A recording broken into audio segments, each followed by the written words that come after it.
L'épisode est présenté par Eros et compagnie qui vous offre 15 de rabais avec le code promo du podcast Les Infertiles, LI15. Donc, erosetcompagnie.com, vous magasinez ce dont vous avez envie pour vous gâter et au moment de payer votre facture, vous entrez le code dans la petite encadrée du code promotionnel LI pour Les Infertiles, c'est en minuscule. Donc, LI15 pour avoir 15 de rabais sur la totalité de votre commande, même sur les articles en spécial. Aujourd'hui, je vous parle d'un produit que j'ai à la maison, que j'ai expérimenté rarement, très peu de fois, et tellement rarement que je ne peux vous dire vraiment ce que j'en pense. Donc, il s'agit du J-Pop 2, parce qu'il y a le J-Pop qui est simplement une barre droite avec les deux boules à chaque extrémité. Puis moi, j'ai le 2 parce que Joanie, Dr.G, expliquait à un moment donné que la barre là, longue, là, droite, ça peut être difficile, ça peut faire mal au bras, genre, ça peut être difficile à manœuvrer. Fait que dans le fond, OK, le but, c'est d'insérer une des deux boules à l'intérieur de votre engin, mesdames. Et c'est pour stimuler le point G. Donc, c'est le J-Pop 2. Fait que vous entrez une des deux boules dans le vagin et en faisant des va-et-vient. Puis, la boule, semble-t-il qu'elle aurait la forme parfaite pour tapoter le point G. Et la barre de métal, ben, comme elle est super mince, ben, elle va permettre au vagin de se contracter, ce qui vous facilitera l'orgasme vaginal. Donc, celui-ci est courbé, comme j'expliquais, pour faciliter la stimulation lorsque vous êtes seul. Parce que oui, ça peut aussi s'utiliser en couple, mais voilà. Pour un petit plaisir en solo. C'est le J-Pop. Fait qu'il y a elle est plus petite que celle-ci. Donc, c'est disponible dans la ligne des produits roses sur erosetcompagnie.com. Merci, Eros! Mouah! Un merci bien spécial à Littoral Marketing qui, grâce à qui la réalisation du podcast de cette deuxième saison est possible dans ce décor professionnel avec de l'équipement de la haute technologie. D'ailleurs, merci à Machine 4771, le studio de podcast à Sainte-Thérèse dans lequel on enregistre. Merci à l'équipe qui est extra chaleureuse, sympathique, service à la clientèle incroyable. Donc, merci à Guy, Clément et Fred. Je reviens à Littoral Marketing qui nous paye cette location de studio de podcast-là. Littoral Marketing est une agence qui se spécialise dans les entreprises régionales et touristiques. Vous allez retrouver dans l'offre de services du marketing hors ligne. On parle ici des médias traditionnels, donc tout ce qui inclut la publicité imprimée dans les journaux, les magazines, les brochures. On va travailler aussi sur la publicité à l'extérieur, donc les bannières, les panneaux d'affichage, pour vraiment maximiser votre visibilité dans les lieux à haute fréquentation. On va travailler avec vous pour les événements et les interactions directes. On va parler de promotion et de relations publiques. Donc, on va utiliser toutes sortes de promotions, des démonstrations, des coupons, etc. Mais aussi, on va vous aider à collaborer avec des entreprises et des événements pour accroître la notoriété de la marque de votre entreprise.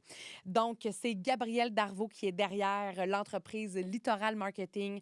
Si vous êtes perdu avec votre service de marketing, si vous ne savez pas quoi faire, vous avez besoin d'une solution pour améliorer plutôt la marque de votre entreprise, contactez Gabrielle Darvaux sur Instagram. Gabrielle, qui habite en région, donc qui connaît très, très bien la réalité des entreprises régionales et touristiques, qui a aussi vécu un processus de fécondation in vitro, donc qui est extrêmement directement touché par la cause de l'infertilité. Un énorme merci, Gabrielle, de chez Littoral Marketing.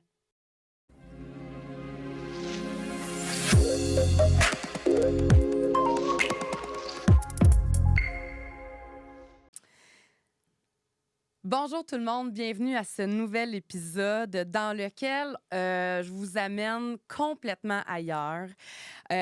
On sort des sentiers battus, on fait un épisode vraiment différent avec du contenu qu'on n'a jamais abordé encore aux infertiles. Je serai seule aussi à l'animation pour cet épisode-ci parce qu'on va s'adresser davantage à la femme, quoique il y aura quand même du contenu pour les hommes. Mais bon, mesdames, vous écouterez cet épisode-là avec votre conjoint si votre partenaire est de sexe masculin. Donc voilà. Mon invité, c'est une personne incroyable, une force de la nature, une visionnaire qui transforme les vies avec une intensité rare. Elle est auteure, conférencière, thérapeute et coach holistique certifiée en neurosciences appliquées et en intelligence émotionnelle. Elle a créé la science d'être autrement pour offrir bien plus qu'un simple changement, un éveil profond, une renaissance. À travers une approche qui mêle science, spiritualité et humanité, elle guide des femmes qui sont prêtes à tout pour reprendre les rênes de leur destinée. Elle a comme objectif de libérer leur potentiel caché, de briser leurs limites et de leur permettre de devenir des femmes inarrêtables. En infertilité, on est pas mal déjà inarrêtable, on vous dit quelque chose. Pour elle, chaque transformation est une victoire, une preuve qu'il est possible de choisir la vie, quoi qu'il arrive. Mesdames, messieurs, j'avais hâte de la recevoir. Elle nous fait l'honneur de venir partager une partie de son immense savoir, de partager la grandeur d'âme qu'elle est. Elle s'appelle Eugénie Jalbert. Allô, ma belle Eugénie. My, quelle entrée! Merci, ça me touche. Ben, je suis vraiment sincère. Puis, tu sais, je pense que je te l'ai déjà partagé, à quel point que je t'apprécie, à quel point que je crois énormément. Puis, je te connais, là, tu sais, je pense que les gens pourront l'avoir déjà compris. T'es ma coach. J'ai été ta cliente. J'ai consommé plusieurs de tes services, plusieurs de tes produits. Plusieurs parce que j'y crois et parce qu'ils ont un effet bénéfique. En fait, c'est Madame Coach, moi, qui m'a informée de ton existence. Madame Coach qu'on a reçue au podcast il y a quelques épisodes. Et j'ai commencé par écouter ton podcast qui s'appelle Être autrement. J'ai pris des séances de coaching en 1 pour 1 avec toi. Je me suis inscrite à ton programme de développement personnel, le programme le Wake Up Call. Et à l'automne 2024, j'ai participé à ta dernière retraite fermée pour l'instant. Et ça, cette retraite-là, ça a été le plus beau cadeau que je me sois offert de toutes mes presque 34 ans d'existence. Mais là, j'aimerais que tu commences par nous parler de toi, de ton ancienne vie, de tes expériences personnelles, professionnelles, qui ont forgé la personne que tu es aujourd'hui et qui fait en sorte que tu as la belle carrière en développement personnel que tu as aujourd'hui. Parle-nous de toi. OK, c'est bien gentil, merci. En fait, je pourrais me qualifier d'une personne qui a toujours eu de la résilience, une femme forte, une femme qui n'a pas peur de foncer. Tu sais, j'ai quand même eu une adolescence assez rock'n'roll. J'ai eu mes expériences. J'ai toujours été capable, par moi-même, de m'introspecter puis de passer à travers, tu sais, mes propres défis, finalement, puis d'en faire une leçon, un apprentissage pour avancer. Mais en 2020, j'ai vraiment vécu quelque chose de très dramatique. Là. Je ne pèse pas mes mots par rapport à ça. Mon fils aîné, Mason, a reçu un diagnostic de maladie génétique dégénérative qui s'appelle le syndrome de Hunter. Je n'irai pas dans les détails, mais en gros, c'est une maladie où on nous donne un pronostic. Et, par exemple, s'il ne prend pas de médication, c'est des enfants qui décèdent entre 7 et 10 ans. C'est une maladie dégénérative, je l'ai nommée. Donc, c'est très difficile. C'est des deuils comme tout le temps, là, en fait, parce qu'il perd ses acquis, là, finalement. Puis à l'époque, je suis copropriétaire de 2 entreprises dans le domaine des arts. J'ai 2 business qui roulent. On est connus. On a du succès. Sur papier, j'ai la vie que, tu sais, on se fait dire que tout le monde doit prendre ce chemin pour être heureuse. Et malheureusement, on est fait ainsi, les êtres humains, c'est qu'on a besoin d'avoir ce wake-up call-là, d'avoir un accident, d'avoir une maladie dans mon cas, le diagnostic de la maladie de mon fils, pour se réveiller. Puis quand je dis réveiller, c'est parce que on s'en rend même plus compte tellement on est sur un pilote automatique. J'aime dire qu'on est amnésique, en fait, dans notre propre vie. On fait les choses sans se poser de questions, jour après jour, on vit les mêmes émotions, on a les mêmes habitudes, les mêmes comportements, en secrètement pensant ou souhaitant que notre vie change, tu sais, finalement.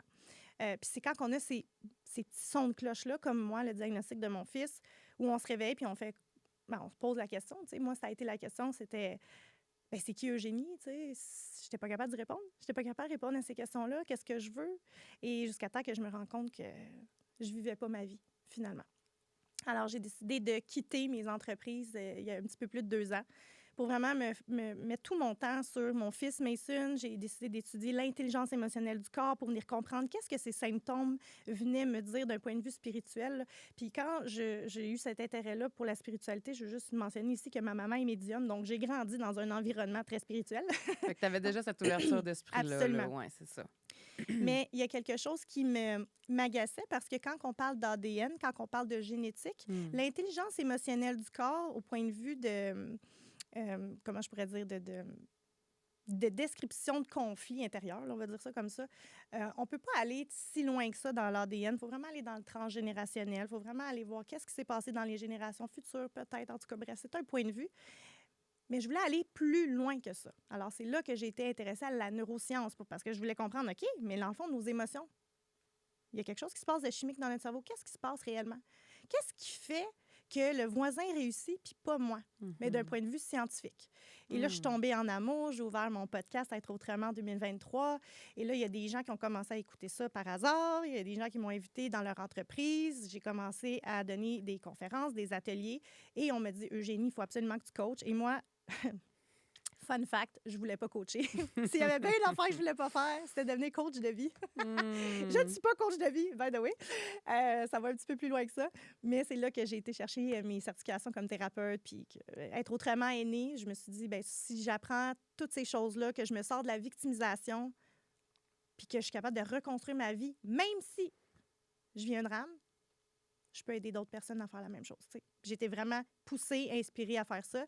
Puis aujourd'hui, je m'en fais une mission. Puis il y a plein d'affaires que tu dis que moi, je fais un lien direct avec l'infertilité, la victimisation en infertilité. On va beaucoup se dire en tant qu'infertile, pourquoi moi? Pourquoi ça m'arrive à moi? Ouais. Pourquoi est-ce que la personne à côté de moi qui n'a jamais vraiment voulu d'enfant est capable de tomber enceinte, puis moi, je le sais depuis que je suis au monde que je veux être mère, puis ça m'arrive pas le jour où tout est seté ou le jour où je suis prête, tu sais. Fait que le décodage émotionnel du corps pour en... Regarde, je suis vraiment pas spécialiste, tu vas le dire plus en détail que moi, mais dans le fond, c'est que chaque bobo veut dire quelque chose. Puis c'est ce que je veux qu'on aborde avec toi aujourd'hui, entre autres. Mais c'est ça, fait que d'aller voir, d'essayer de comprendre qu'est-ce que ça veut dire pour l'individu qu'on est si on vit de l'infertilité. Puis là, je vous entends déjà dire... je m'en allais là. Ben non, c'est médical, c'est scientifique, c'est dans mon corps, j'ai des ovaires... J'ai ça, c'est ça. J'étais à la même place que vous autres, la gang. Là. Moi, Eugénie, elle a bien de la misère parce que moi, je reviens tout le temps à Eugénie. Non, mais Eugénie, c'est le même. Non, mais les stats, non, mais la science, non, mais les données, non, mais les... Je suis tout le temps dans mon rationnel, je suis tout le temps là-dedans. Fait que, en tout cas, c'est un gros travail de voir les choses autrement puis à un autre niveau. Donc, on va y arriver, mais je veux qu'on commence par aborder... Attention tout le monde, je ne vais pas vous faire peur. Arrêtez pas d'écouter l'épisode, mais on va commencer par parler du lâcher-prise. OK? Oui. Parce que nous, en infertilité, on se fait tout le temps dire « Non, mais lâche prise, là. Non, mais arrête d'y penser. Ah, moi, c'est quand j'ai lâché prise que je tombe enceinte. Ben oui. On est bien écœurés de se faire dire ça parce que concrètement, qu'est-ce que ça veut dire? Comment est-ce que tu veux que j'arrête de penser à mon rêve le plus viscéral, à mon rêve le plus profond? Donc, dans tous les services que j'ai consommés de Eugénie Jalbert, j'ai aussi participé à l'été 2024 à une retraite d'une journée, l'événement VIP Être autrement.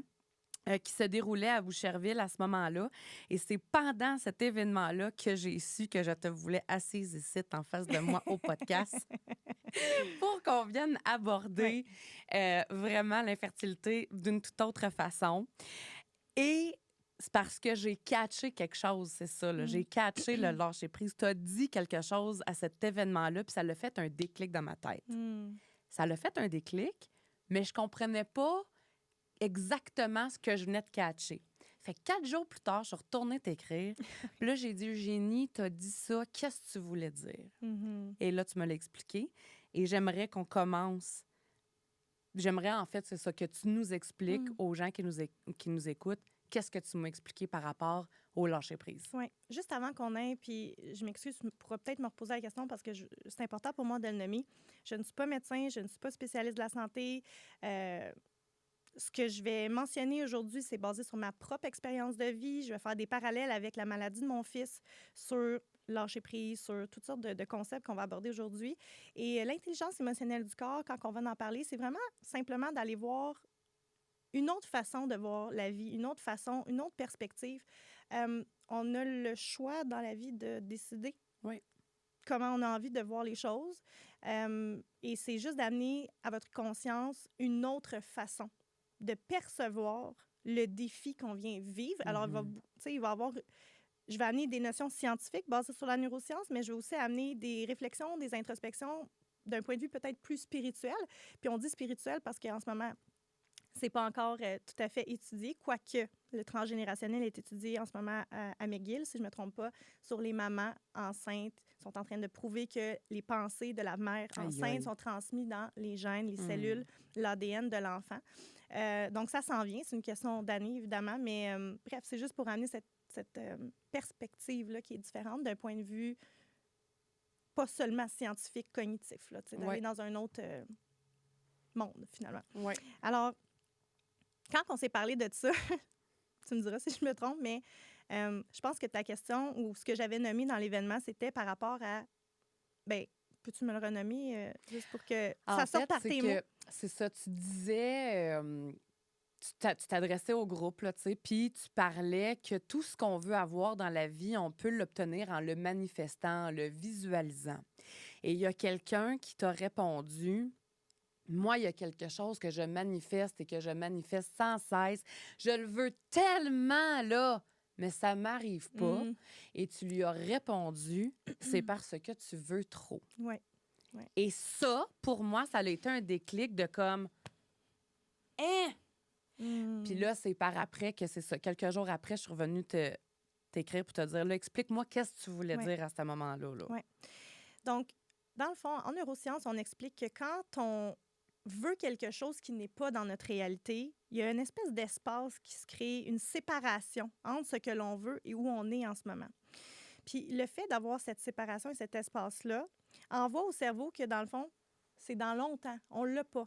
Alors, c'est ça, cette séparation-là. C'est comme, tu sais, au lieu de payer ta maison en 2 ans, tu vas la payer en 35 ans. Là. C'est un peu ça le concept. Donc, il faut venir créer le doute dans notre esprit. Puis souvent, moi, le concept qu'on parle en ce moment, je l'enseigne dans la journalisation. Okay? C'est un outil extrêmement puissant pour le cerveau. Il y a plusieurs études qui prouvent ce que je nomme, entre autres, il y a des études à Harvard qui ont été faites là-dessus, que l'activation du néocortex, le fait d'écrire, bref, ça vient vraiment créer des chemins neuronaux. Quand on écrit ou qu'on pense à quelque chose au présent, je vous donne un exemple très concret, je suis riche, puis que tu es à moins 5 $ dans ton compte de banque, bien, ton cerveau va juste t'envoyer le signal, ben pas aujourd'hui, ma belle. Désolée, mais c'est pas ça.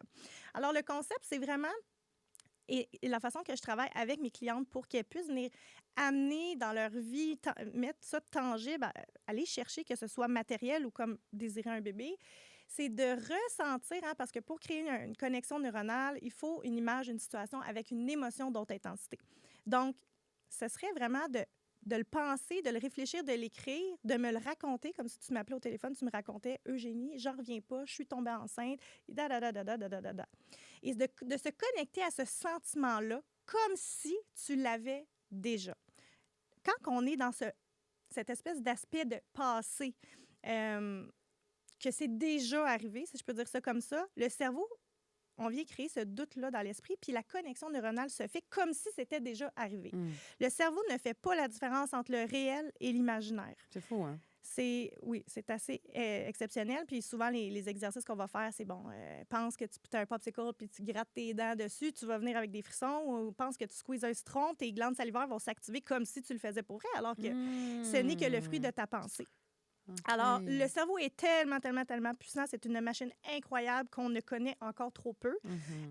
Donc, le concept est là. Tu sais, quand on veut tellement quelque chose, on active l'amygdale, hein, pas l'amygdale ici, là, dans le cerveau, on s'entend, qui, lui, est responsable du stress puis de la peur dans notre cerveau. Plus on focus sur la chose qu'on veut, en l'occurrence, ici, on est là pour avoir un bébé, bien, en fait, c'est que ça stimule l'hormone du stress dans notre corps. Puis ça, ce que ça peut faire, par exemple, c'est amener un débalancement hormonal. Le stress fait que c'est dangereux, en fait, d'avoir un bébé. Pour le corps, peut-être. Parce que ça nous stresse. C'est un stresseur. C'est un stresseur. C'est comme je veux ça, je veux ça, je veux ça, je l'ai pas, je l'ai pas, je l'ai pas. Ton corps, il est comme en espèce de stress tout le temps, en attente de... En manque. Tu m'avais expliqué aussi que c'est ça, c'est un manque. Fait que tant qu'on est dans le manque, c'est ça que c'est le manque, en fait, qui crée la distance entre nous et ce qu'on veut. Puis la machine, le cerveau qui est une machine... je vais parler rapidement du système d'activation réticulaire, OK? Puis c'est super qu'on parle de ça parce que si vous le testez à la maison pour n'importe quoi, vous allez voir, c'est vraiment incroyable. Où on met notre attention, c'est là où on met notre énergie. Point. Le système d'activation réticulaire, c'est le filtre qui est dans notre cerveau qui va scanner des millions d'informations par seconde pour nous montrer ce qui est important pour nous. C'est ce qui fait qu'on est dans un restaurant qui a plein de bruit, mais que si tu entends ton nom à l'intercom, tu vas arrêter la conversation dans laquelle tu es et tu vas te retourner. OK? C'est le système d'activation réticulaire. Tu veux t'acheter une Tesla blanche? Bien, tout d'un coup, il y a donc ben des Tesla blanches. T'en vois partout. Tu veux tomber enceinte? Tout d'un coup, il y a donc ben des femmes enceintes. En fait, il n'y en a jamais eu plus. C'est juste que tu as mis ton attention sur ce qui est important pour toi. Et c'est super important de faire encore mon retour que je ramène toujours aussi avec mes clientes, c'est l'émotion. Je suis excitée, je veux tomber enceinte. Là, je vois plein de femmes enceintes. Je suis excitée, je veux m'acheter mon auto, je vois plein de voitures. Dès qu'on met l'émotion de la chose sur laquelle on met l'attention, notre cerveau, lui, il ne sait pas c'est quoi qui est bien pour toi ou ce qui est mal. Lui, tu lui envoies le signal, c'est important pour moi. Alors, il va tout faire pour te montrer les évidences de l'histoire que tu te racontes dans ta réalité. Puis c'est là que c'est tellement, tellement intéressant parce que si le cerveau peut nous rendre malades, si le cerveau peut nous montrer des choses qu'on ne veut pas, est-ce qu'il est capable de faire la chose? Mais à l'envers. Encore une fois, je ne suis pas une scientifique, je ne suis pas une médecin.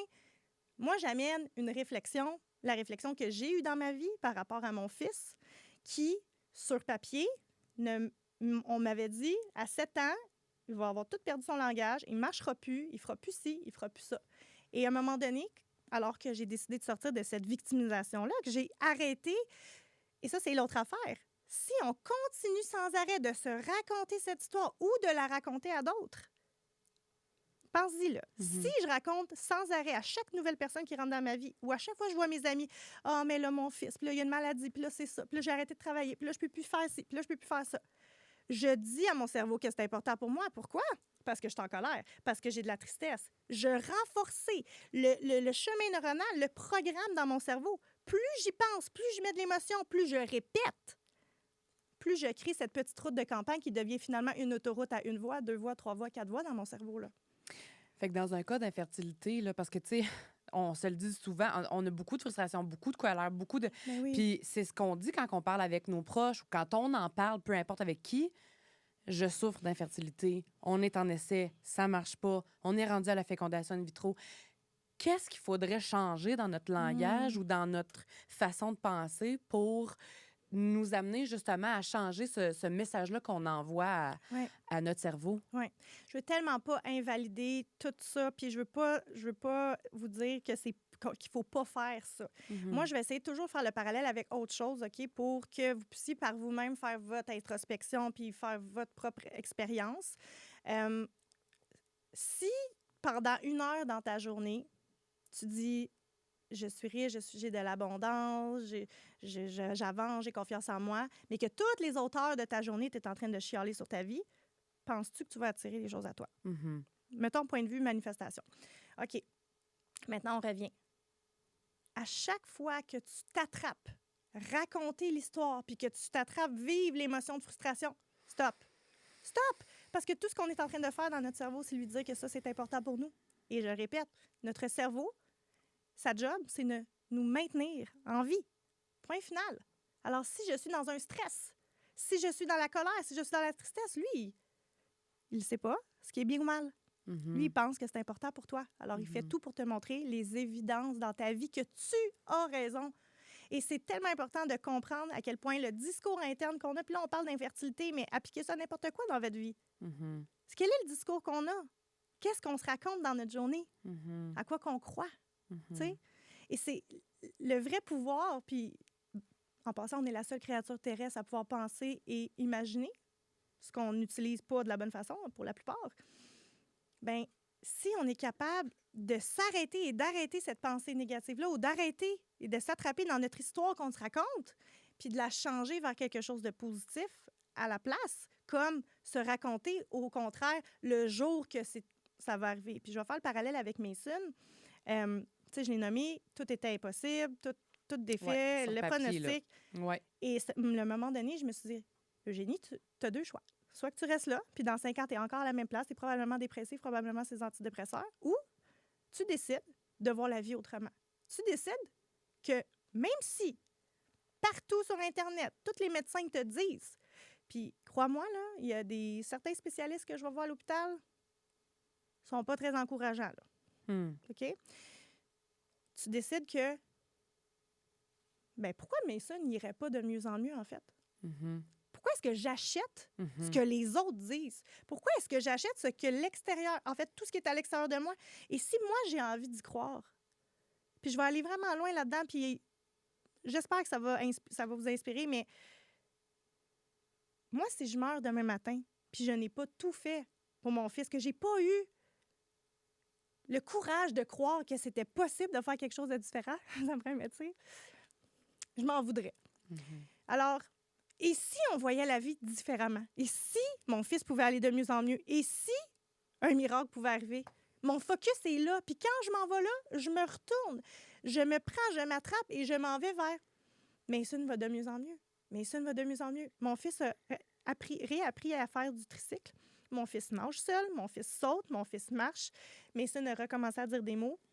On a eu accès à une étude clinique. Bref, tout est possible. Pour moi, j'ai les preuves dans ma vie because I walk the talk. Tu comprends? Mhm. Je le fais, j'ai les résultats et je le montre à mes clients après. Tu sais. Mhm. Fait que si on prend ça du point de vue infertilité, attrapez-vous dans votre histoire, puis essayez d'attraper aussi toutes les émotions qui sont là. Puis le but, c'est pas de les refouler, puis c'est pas de faire comme si ça n'existait pas. Au contraire, c'est de les voir, d'être capable de les voir, de les ressentir dans notre corps, mais d'être aussi capable de se raconter l'autre histoire, Mhm. celle où il y en a un positif. Mhm. Puis que quand on arrive à l'échographie, le bébé, après 12 semaines, je pense, là, Mhm.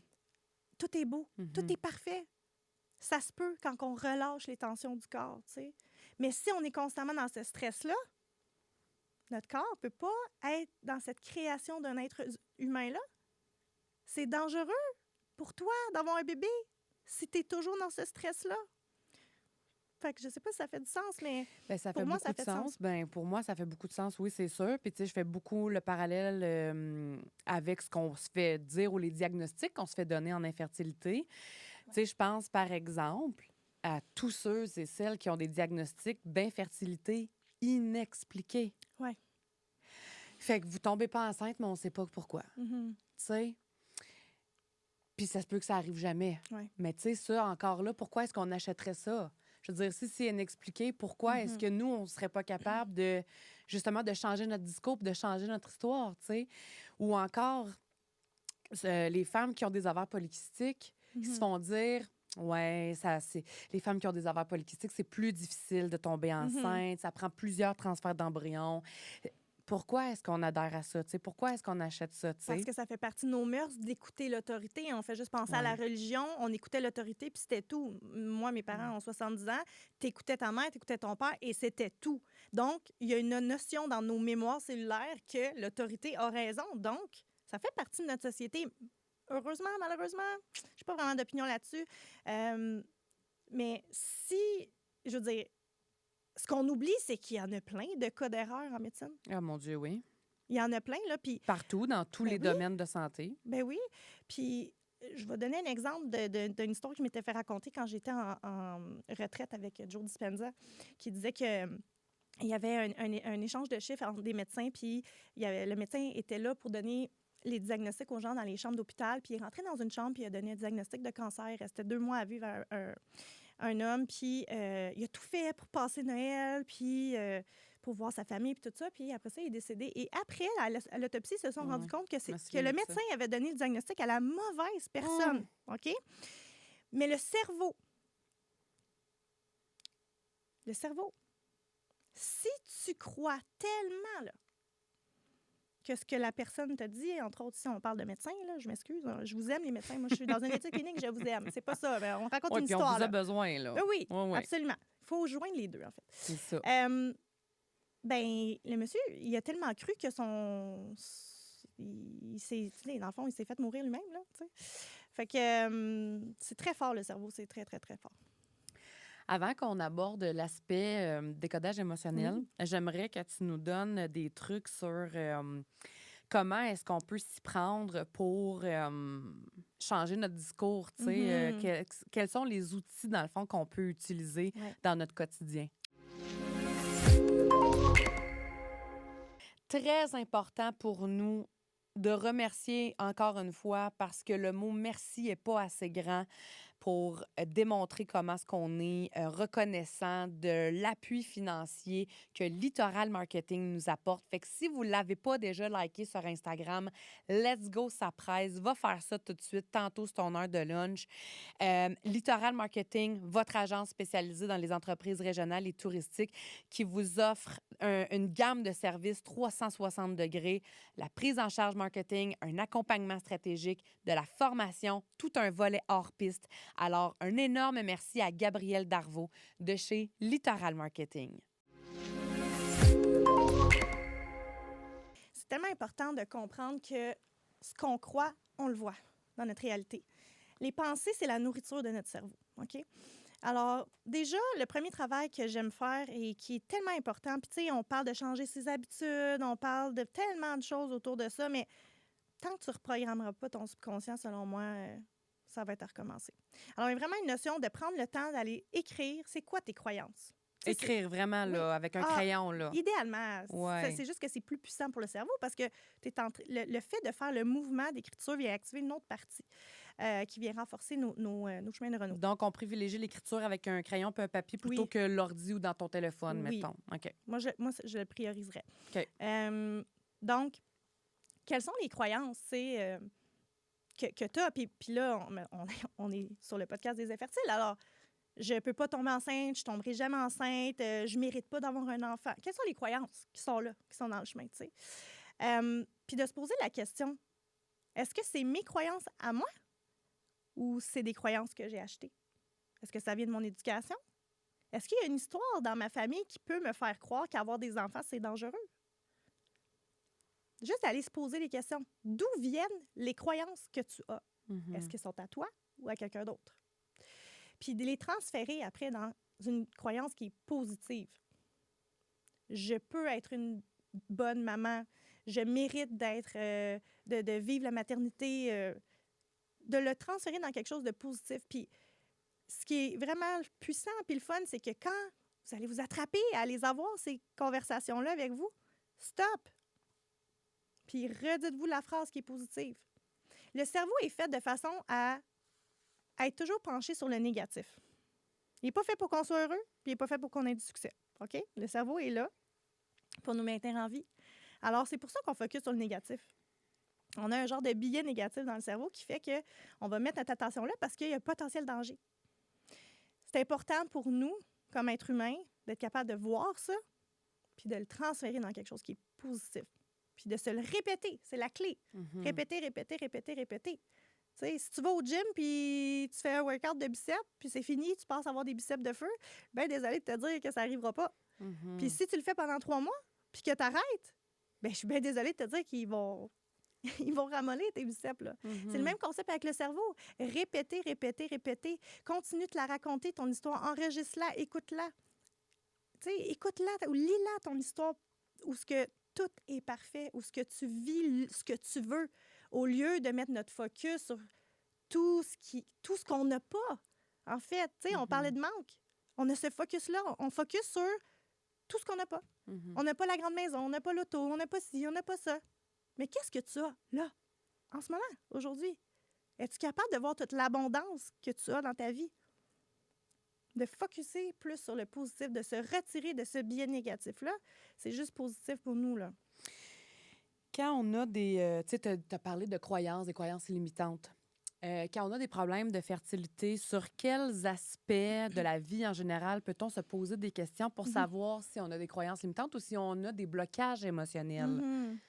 À quel niveau on peut... quels aspects, quel niveau de la vie on peut regarder pour se demander j'ai-tu un problème là, j'ai-tu un problème là, j'ai-tu un blocage ici, j'ai-tu un blocage là? Bien, toutes les sphères, en fait. Parce que avoir un enfant, concevoir un enfant, on parle ici de créativité. On parle ici... on parle ici de douceur, de flow.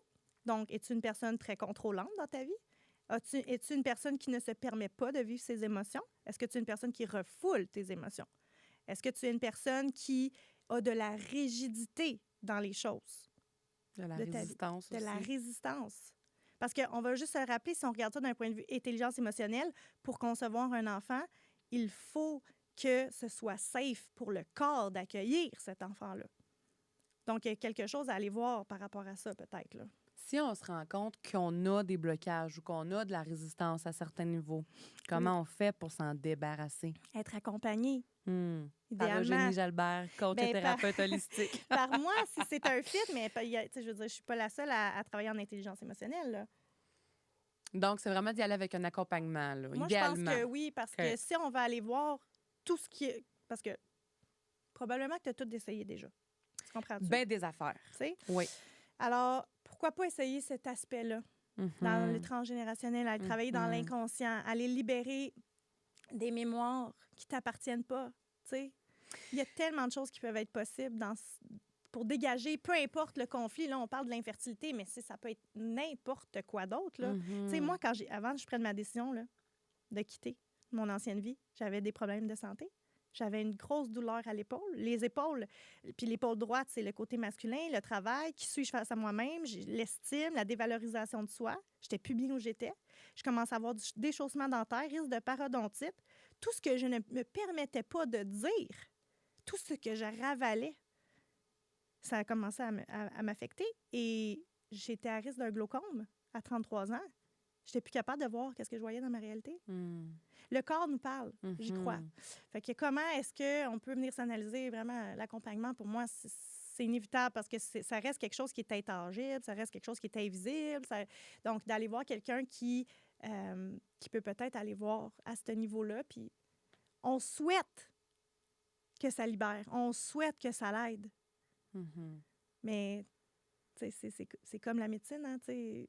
Il y a des choses qui fonctionnent, il y a de la médication qui fonctionne, il y a des fois que ça ne fonctionne pas. Je pense qu'on a une mission, on vient ici s'incarner pour vivre un défi. C'est mon petit côté spirituel qui parle. Puis des fois, c'est juste pas ça le chemin. T'sais. On vient vivre quelque chose. Quand tu dis que le corps nous parle, ouais. Là, qu'est-ce qu'il faudrait qu'on comprenne? Si on a des ovaires polykystiques, si on a de l'endométriose, ouais. Si on vit tout simplement une infertilité inexpliquée, si notre chum a une qualité de sperme moindre, voire médiocre, voire une azospermie, ce qui est une absence de spermatozoïde complète, qu'est-ce que toutes ces... Je ne sais pas si un SOPK, un syndrome des ovaires polykystiques, c'est une maladie dans une maladie, mais en tout cas, un syndrome. Là. Qu'est-ce que ces syndromes-là ou ces conditions médicales-là voudraient dire d'un point de vue émotionnel. Oui. Dans le fond, c'est super important de comprendre, en intelligence émotionnelle,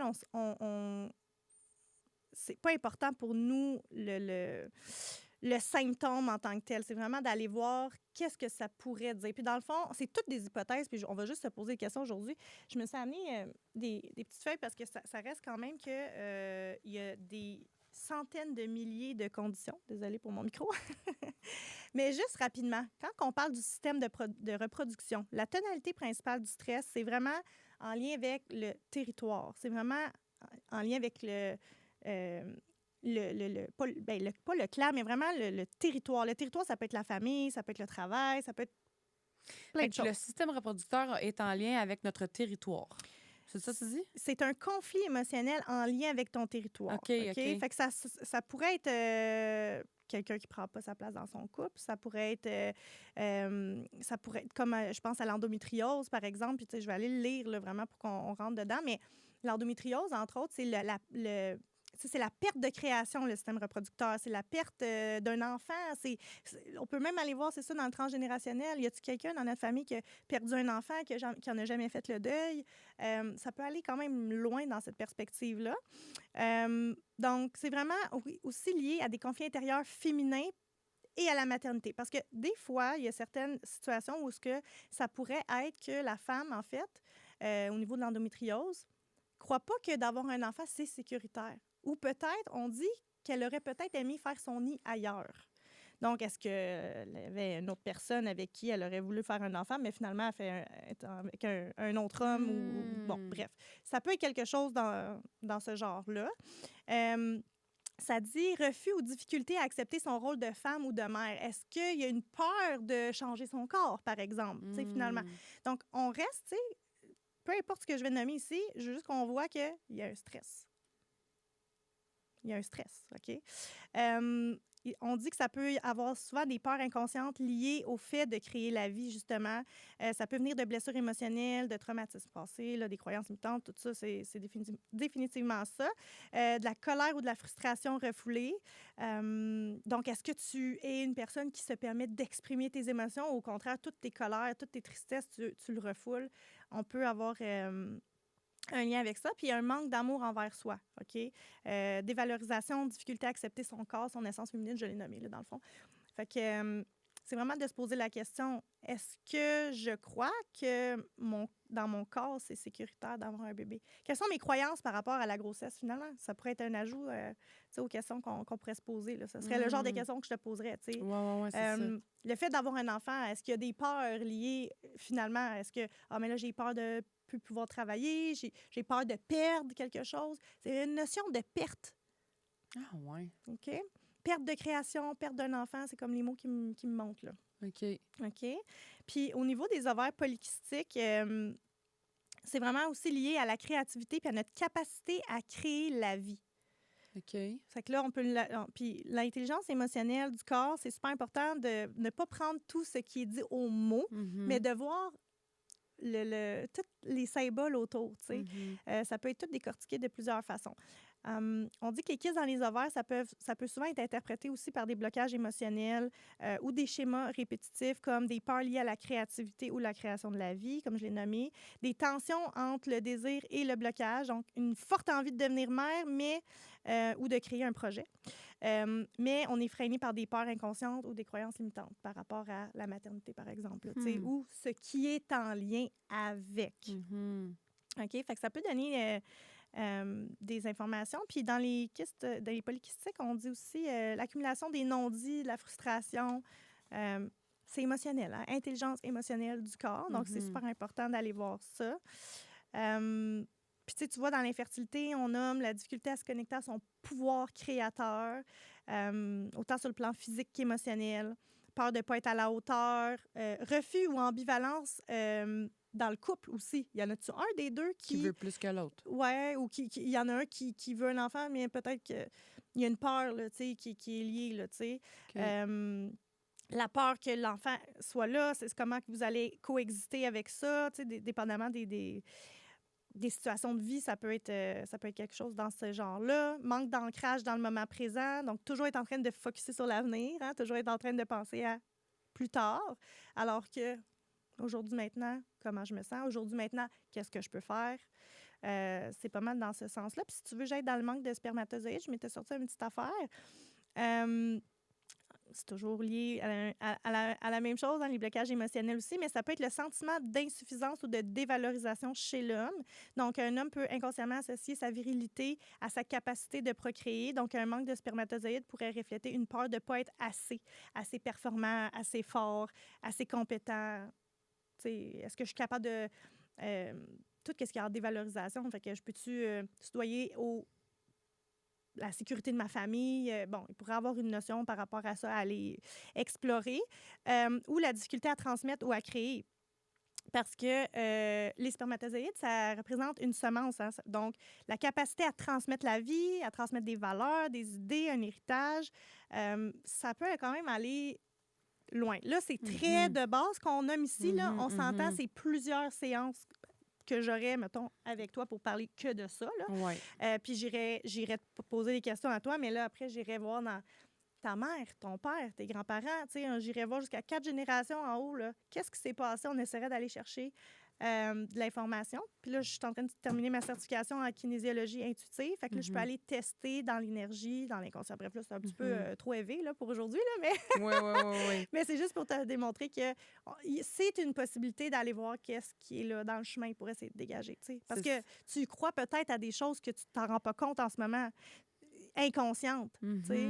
Si ta grand-mère a perdu un bébé, puis qu'elle a été en dépression toute sa vie, puis qu'elle n'a jamais parlé, puis qu'elle n'a jamais rien fait, elle n'a jamais créé, peut-être que toi, tu viens reproduire le pattern. Mais est-ce que ça, il faut le savoir pour que ça fasse partie de notre inconscient ou de notre transgénérationnel? Dans le sens où, si notre grand-mère a perdu un bébé, puis qu'elle a vécu bien de la colère puis de la frustration, puis qu'elle n'a jamais fait son deuil, vécu son deuil par rapport à ça, puis que nous, on n'est pas au courant de cette histoire-là, est-ce que ça fait partie quand même de notre inconscient puis que ça peut avoir un impact sur notre énergie à nous, même si on ne nous a jamais raconté cette histoire-là? 100%. Ah. Je suis certaine qu'il y a des gens qui vont écouter puis vont dire « Je suis déjà venue ici » ou « Je connais cette personne-là » ou genre « Tu regardes, je sais pas, tu regardes... » je n'ai pas le super exemple, mais tu regardes la violence à la télé puis ça vient te chercher puis tu sais pas pourquoi. Peut-être qu'il y a quelque chose dans l'énergie, tu sais. Ouais, fait que moi, je vais nommer des choses puis des fois, ça peut juste venir te chercher, puis là, on va aller explorer. Puis tu sais, c'est ça, c'est de travailler avec l'inconscient, l'énergie, puis essayer d'aller débloquer. Le but, c'est ça, c'est de prendre conscience, puis d'essayer de solutionner le conflit. Parce que c'est pas juste d'en prendre conscience. Si tu te rends compte que dans ta vie, tu es rigide, tu es contrôlante, tu vis pas tes émotions, puis que tu n'es pas capable de mettre à terme tes projets créatifs, ben j'en ai pris conscience. Il y a rien qui change. Hein? Oui, c'est ça. Alors, faut-il être dans l'action, là? C'est ça. Faut que tu le solutionnes. Qu'est-ce que tu peux changer? Parce que le but, c'est de l'avoir, ton bébé. Fait que c'est sûr que ça serait, si je vivais l'infertilité, une approche que moi, j'aurais pris, là, d'aller voir s'il n'y a pas quelque chose que je peux dégager dans mon énergie. Parce que, je veux dire, on parle d'infertilité, mais on pourrait parler d'argent là, dans notre société. Là, je veux dire, on y croit tellement qu'on vaut rien, qu'on mérite rien. Bien, qu'est-ce qu'on vit? Qu'est-ce qu'on a dans notre réalité? Le produit de nos pensées, le résultat de toutes les croyances auxquelles on croit. Mais en fait, tiens, voici une autre paire de lunettes. Ah, la vie peut être belle. Colin! J'aurais aimé ça le savoir avant. Fait que toutes tes perspectives, illusions, c'est un travail. Là. Ce que je te dis, je le dis, là, mais je n'ai pas fait ça comme ça. Ça m'a pris du temps, de la résilience, de l'acceptation. Je ne vais pas nommer ce mot-là parce que je pense qu'on accepte. Moi, je n'accepterai jamais la maladie de mon fils, mais je l'accueille dans ma vie. Je pense que l'accueil, c'est le meilleur mot. Ben, j'aime ça que tu dis ça parce que au premier épisode qu'on a fait cette saison-ci, moi, j'ai parlé de l'acceptation que je fais sur le chemin de ma vie, tu sais.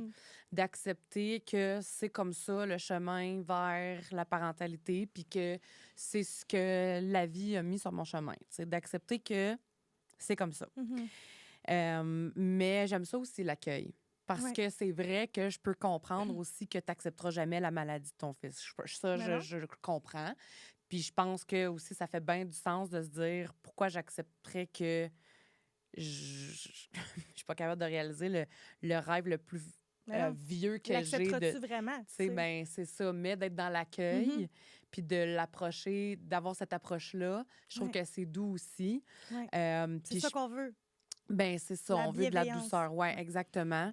Puis tu sais, quand tu dis que c'est un long travail, c'est douloureux, c'est souffrant, c'est épuisant aussi de faire ce Ouais. travail-là sur soi. J'en ai aussi parlé dans le premier épisode, mais puis j'en profite encore pour te lancer des fleurs, mais ce travail-là, je l'ai fait en grande partie grâce à toi puis aux enseignements que tu as fait. Puis, tu sais, tu n'es pas spécialisée en fertilité ou Zéro. par rapport à cette maladie-là, mais comme tu dis, toutes les notions, les connaissances que tu as s'appliquent à toute situation de la vie, point. Ouais.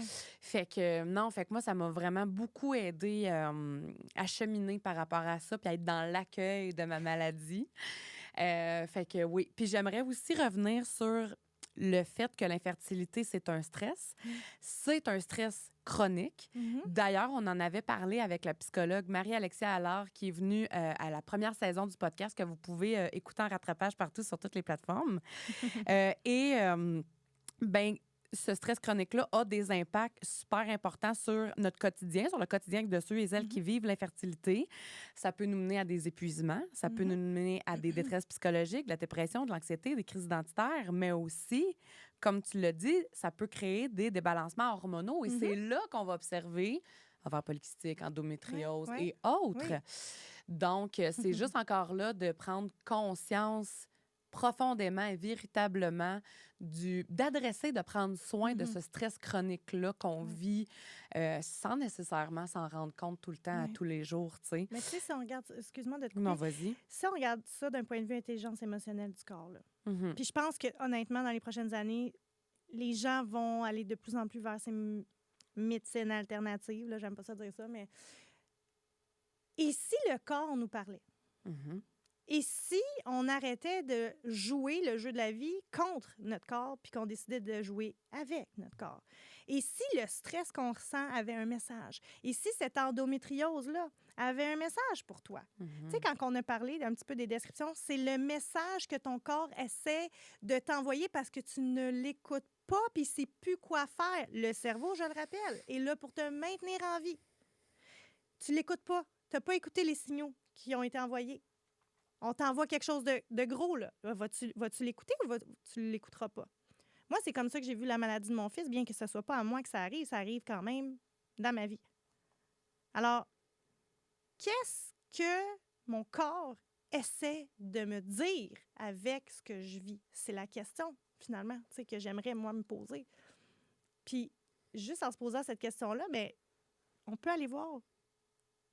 Si je veux créer, je dois être dans un état de calme.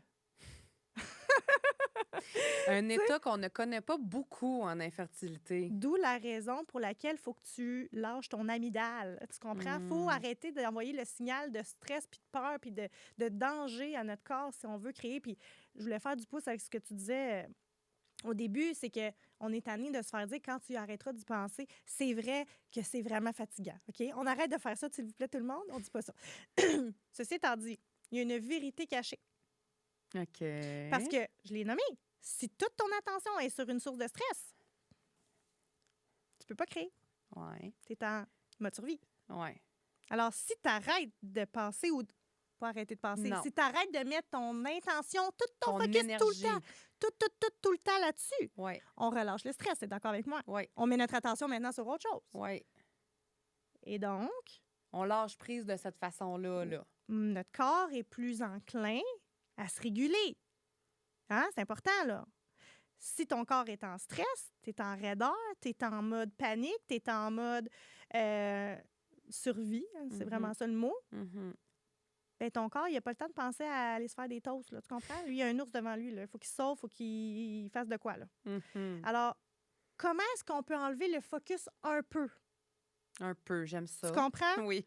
On veut relâcher un peu pour aller le mettre vers autre chose, Oui. qui est peut-être se raconter la belle histoire que j'ai nommée tantôt, peut-être juste s'inscrire à une activité, essayer d'arrêter de juste pointer ça vers là. On relâche un peu pour permettre à notre corps de relaxer. Parce que c'est là qu'on va être capable de créer. C'est quand notre corps va pas être dans cet état où ce que en fait, on veut remettre notre corps dans un état de système nerveux parasympathique, dans le calme. Méditation, journalisation, extrêmement puissant.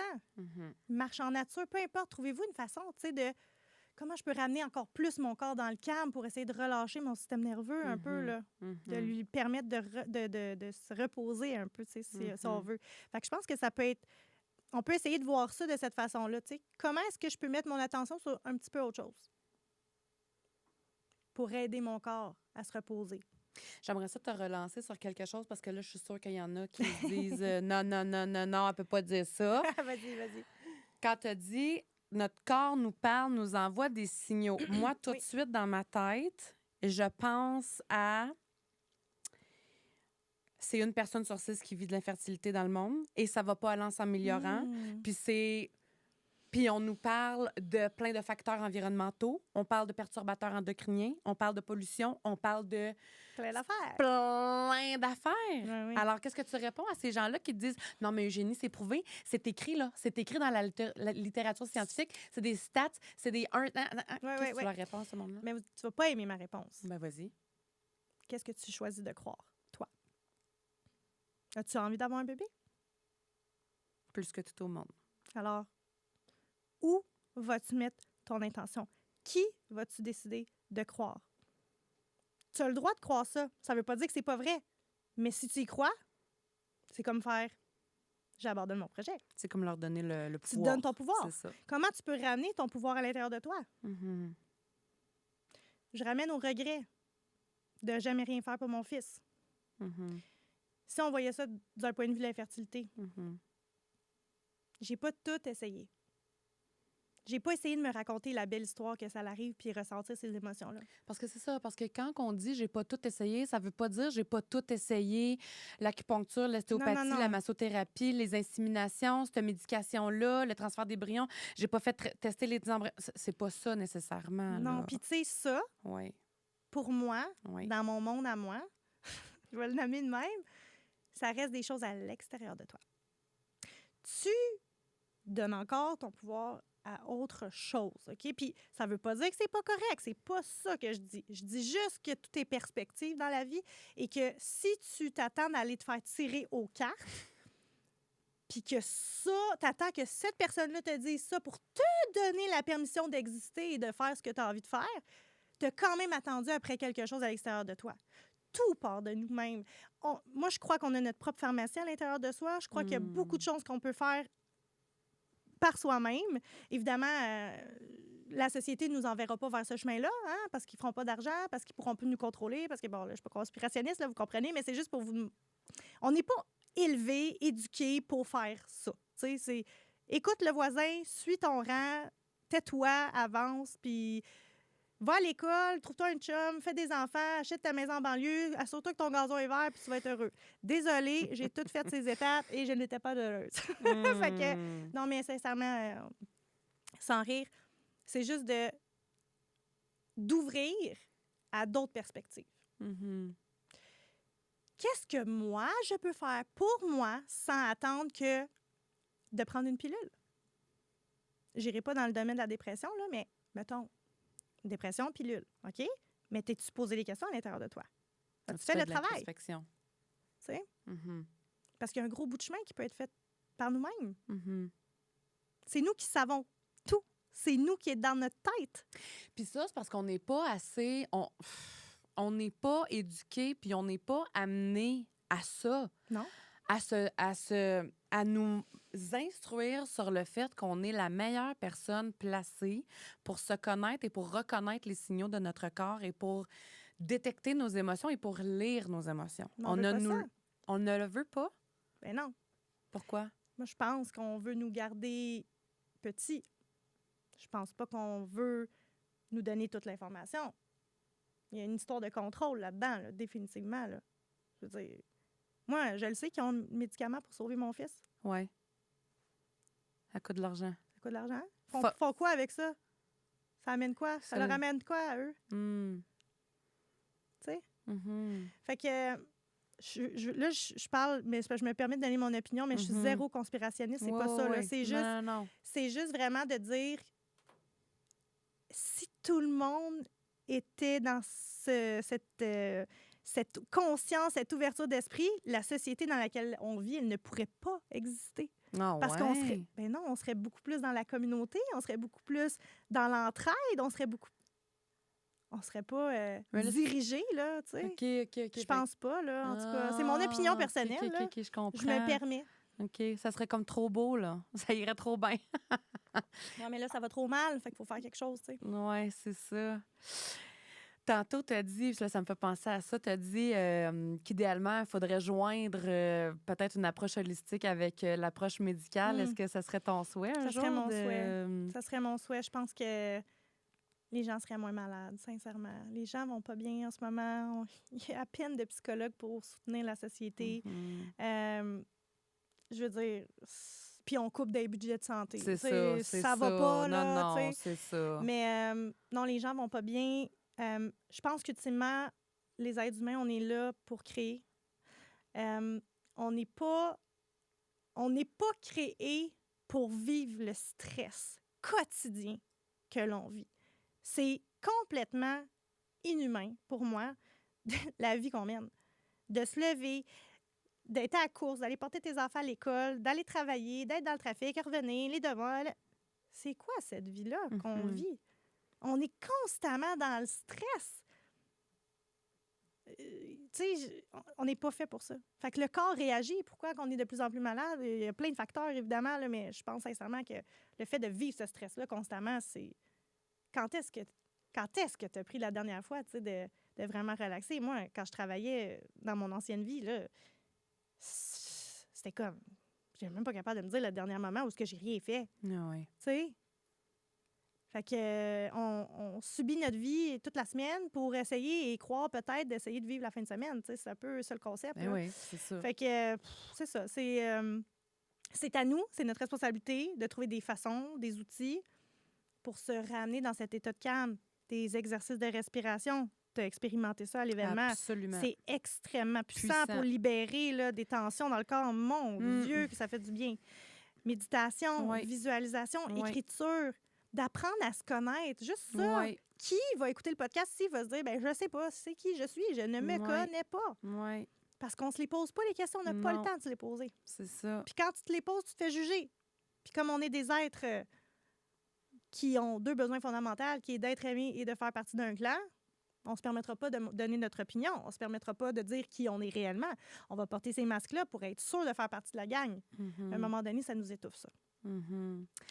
Quand tu disais tantôt que la société va de... Ben, tu sais, les gens sont de plus en plus malades, je me souviens qu'à la retraite, d'ailleurs, à laquelle j'ai participé, tu nous avais partagé une statistique par rapport au cancer. Comme quoi c'était... C'est la génétique, en fait. Ah, OK. Les maladies génétiques. Ah, OK. Ouais. En 2023, dans le fond, lors de ma retraite avec Joe Dispenza, encore une fois, on avait eu comme statistique que seulement 5 % des maladies seraient réellement génétiques. OK. Alors que là, j'ai pas le pourcentage de ce qu'on diagnostique actuellement, mais selon ses études à lui, c'est quand même un scientifique, ce serait seulement 5 % qui seraient réellement génétiques. Alors qu'on donne plein de données sur c'est génétique, c'est génétique, c'est génétique, mais finalement, est-ce que ça l'est vraiment? Selon lui et ses études et ses rapports, ce serait seulement 5 %, tu sais. Ouais. Fait que ça démontrait, le but de ça était de démontrer qu'en fait, on se crée nos propres maladies. Le corps vient nous parler parce qu'on l'écoute pas, parce qu'on le surstresse, parce que X, Y, Z. C'est ça. C'était ça un peu son concept. Donc, mais il n'y avait pas une stat où tu nous avais dit, genre, une personne sur 2 aurait le cancer? Non? Oui. Il y avait une étude que j'avais lue, je pense, avant la retraite. Je me souviens pas, là, par exemple. Mais oui, c'était quand même c'était intense. Là, c'est ça. Ça avait passé de 1 à 3 au lieu de une personne sur 4. En tout cas, c'était de rendu plus en beaucoup, plus. là. Oui, c'est ça. C'est ça le concept. Puis bref, je voulais juste faire le lien avec ce que je te disais tantôt, tu sais, une personne sur 6 qui a de l'infertilité, puis là, ça risque de s'en aller Ouais. en s'empirant, ben Mhm. c'est le même concept, là. Fait que, tu sais, si on veut choisir Ouais. qu'on va faire partie de ce statut-là, Ouais. puis d'y croire, Ouais. ben OK, ben tu peux croire aussi que tu as une maudite bonne chance d'avoir le cancer un jour, là, tu Ben, sais. c'est ça. C'est comme si elle a toujours eu le cancer du sein dans ta famille, puis que là, tu t'as fait passer ta vie à te faire dire par ta grand-mère puis ta mère que nous, dans notre famille, on a le cancer C'est du sein, ça. puis que tu achètes cette Ouais, croyance-là, ben ton corps, lui, je vais le répéter, mais il sait pas faire la différence entre le réel et l'imaginaire, puis c'est pas ce qui est important ou pas pour toi. Alors, si tu lui dis que c'est à ça que tu crois, ben théoriquement, là, dans ce concept-là, dans cette thématique-là, va tout faire pour que tu l'aies, ton c'est cancer du sein, ça. tu Parce sais. que c'est ça aussi que je voulais dire pour le transgénérationnel, là, Ouais. juste s'il y en a qui n'ont pas bien saisi c'était Ouais. quoi, dans le fond, c'est que c'est ça, c'est que des fois, il y a des choses qu'on a dans notre inconscient ou dans notre conscient Mhm. qui ne nous appartiennent pas, mais qui découlent de générations bien avant la nôtre. Mhm. Puis ça reste dans notre ADN, dans notre Ouais, dans système. nos mémoires cellulaires. Ouais. Puis, mais il y a moyen de s'en défaire. Ben oui, en reprogrammant. Ah, c'est ça, OK. Tu sais, le cerveau, il y a la neuroplasticité là, qu'on étudie beaucoup en ce moment, c'est la capacité de notre cerveau à se remodeler, à remodeler nos croyances. Tu sais, puis moi, j'aime ça dire ça, mais si vous pensez que vous êtes le mouton noir de la famille, hey, champagne! C'est ça. Parce que tu es en train de briser les cycles, tu es en train de briser les schémas. C'est Mhm. génial d'être le mouton noir, en fait. Mhm.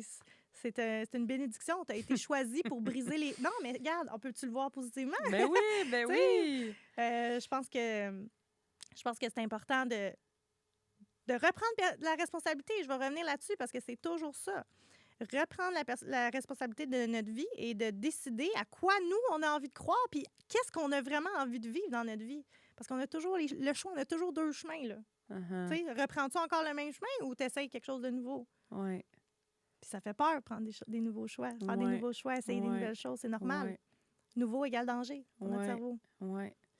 Puis si je peux me permettre aussi, tu sais, j'en ai parlé tantôt, puis j'en ai parlé dans le premier épisode où j'ai dit que j'ai beaucoup cheminé, puis c'est un travail, oui, qui m'a fait beaucoup de bien. C'est un travail qui a été super épuisant Mhm. parce que débloquer tes émotions, Mhm. comprendre des blocages, ça tire du jus, là. Ben oui, Puis ça fait mal. oui. Ça fait mal de réaliser tout ça, Ouais. puis de prendre cette conscience-là. Mhm. Mais une fois qu'on a compris tout ça, puis qu'on comprend de pourquoi on est comme ça, puis pourquoi on vit ça, puis d'aller libérer ces tensions-là qu'on a, Mm. je vous le dis après, là, on se sent tellement bien. Mhm. Fait que oui, ça peut faire peur d'y aller, de faire ce travail-là. Puis ça peut faire peur dans le sens que vivre de l'infertilité, c'est super épuisant. Ben C'est oui. super souffrant. Fait comme un moment donné, tu te dis, time out, là. Moi, j'ai besoin d'un break, là. Ben oui, ben J'ai oui. besoin de... Ça me tente plus de souffrir, là. Ça me tente plus, là. Je veux pas y aller, tu sais. Mhm. Mais permettez-vous-le. Mm. Faites-vous ce cadeau-là de prendre soin de vous, de prendre soin de votre système reproducteur, de prendre soin de votre utérus. Puis après ça, ben peut-être que votre parcours en fertilité peut être juste plus léger ou plus doux Oui. et être dans l'accueil C'est ça qu'on souhaite. plutôt que d'être dans la résistance. Puis, attendez-vous pas à ce que le travail se fasse du jour au lendemain.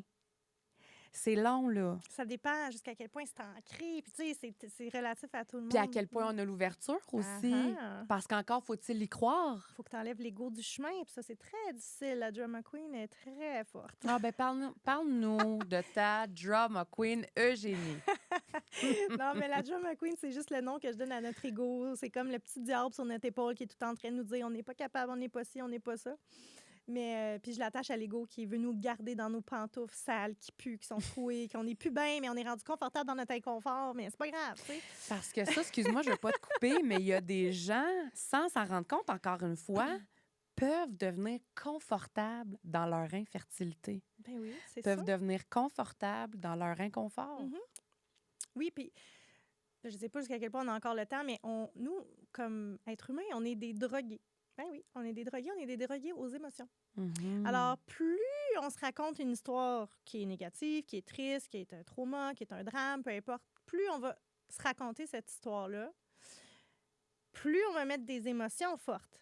Alors, quand on va arriver dans une situation qu'on a l'opportunité de raconter l'histoire, on le sait qu'on va revenir dans ces émotions-là, boum, ça repart. Puis la deuxième fois, elle n'est pas assez. Fait qu'on en met encore plus. Tu comprends? 50% des histoires qu'on se raconte sont même pas vraies. Mais Parce qu'on qu'est-ce que tu les veux a, dire, ils sont pas vrais? on Dans les a quel sens? tellement romancés pour venir chercher notre dopamine dans l'émotion Ouais. qu'on a enjolivé. On enjolive nos histoires. T'as-tu un exemple à donner? Non. Ah. Mais je suis persuadée que tu vas t'attraper OK. dans une histoire si tu en racontes une tout le temps. OK. C'est comme, j'ai perdu tant d'argent. Puis là, c'était 50 pièces. Puis là, c'était rendu, et t'en parles à quelqu'un d'autre. Puis là, c'est rendu peut-être 100 pièces. Ah, Comprends-tu? ouais. Fait que c'est juste de voir de On s'attraper. amplifie On amplifie le parce problème. que le corps, il crave les émotions, tu sais. Je comprends. Fait que, mais j'avais une question à te poser. Ouais, vas-y. Mon Dieu, c'est rare que je me fais poser Ouais, mais là, une question. excuse-moi, je reprends le contrôle. Non, mais j'aime ça, vas-y. Te parler de douleur, parce qu'effectivement, ça fait mal. puis C'est une des raisons pour laquelle, dis-je, les gens ne font pas de développement personnel Ouais. ou n'osent pas y aller. Parce que, tu sais, Ouais. moi, j'ai pas besoin de ça. tu sais. Oui. Si tu dis ça, c'est parce que t'en as besoin. OK? Mhm. Qu'est-ce qui fait le plus mal? Se poser les questions ou continuer de fuir? Oh my God. Euh, J'ai juste envie de te répondre c'est parce que quand tu continues de fuir, t'es pas dans conscience encore là, tu sais. Fait que Mhm. comme... Non, c'est sûr que c'est de continuer de fuir parce que tant que t'es dans la fuite, tu nies, tu résistes et donc tu restes dans la souffrance. Mhm. Mais quand tu te poses les questions, une fois, deux fois, trois fois, puis que tu amènes bien les réponses à ta conscience, puis que tu comprends bien, puis que ça fait cet effet-là, Mhm. ben il n'y en a plus de souffrance. Mhm. Ça fait place à une grande légèreté, Mhm. un apaisement, une douceur, une ouverture. Fait que... Parce que tu sais que tu as la foi, Mhm, l'espoir qu'après ce travail-là, mhm, tu vas aller mieux. mhm, Puis c'est pour ça que je te pose la question, parce que je veux qu'on s'accroche à ça. mhm, Moi, j'ai l'espoir que mon fils guérit, mhm. même si, sur papier, c'est complètement impossible. Je vis dans un monde de licorne, là, tu comprends? Ouais. Mais j'y crois. J'ai la foi que quelque chose de miraculeux va arriver.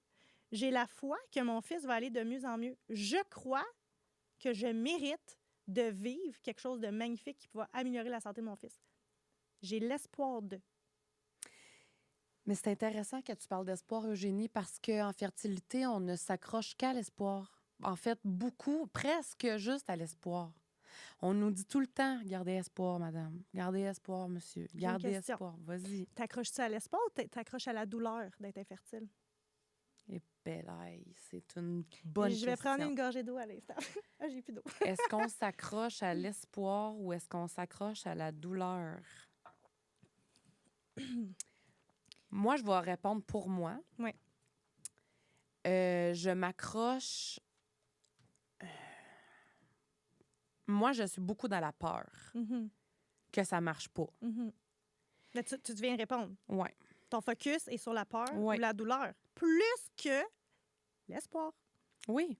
Parce C'est que c'est pas pour juger personne, c'est Non, pas non, pour non, pointer non. personne du doigt, c'est Non, juste non. de réaliser que mon focus est pas sur l'espoir. Mon focus est...